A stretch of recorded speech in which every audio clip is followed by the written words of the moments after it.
ईद उल फित्र के पुरमसरत मौका पर आमतौर पर स्टेट बैंक ऑफ पाकिस्तान की तरफ से नए करेंसी नोट जारी किए जाते हैं, जिससे अवामुन्नास में ईद उल फित्र की खुशियां दुबाला हो जाती हैं।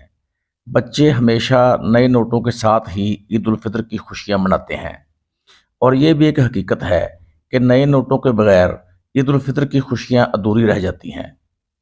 और इस मरतबा भी अवामुन्नास नए करेंसी नोटों का इंतज़ार कर रहे हैं कि कब स्टेट बैंक ऑफ पाकिस्तान इसका ऐलान करेगा। लेकिन बावसूख ज़राए के मुताबिक गुज़िश्ता दो ईदों की तरह इस मरतबा भी स्टेट बैंक ऑफ पाकिस्तान की तरफ से नए करेंसी नोट जारी नहीं किए जा रहे, जिससे अवामुन्नास में खुसूसन बच्चों में मायूसी की लहर दौड़ गई है। और ये भी कहा जा सकता है कि अवामुन्नास को ईद उल फित्र के इस पुरमसरत मौका पर करेंसी नोट माफिया के हवाले कर दिया गया है।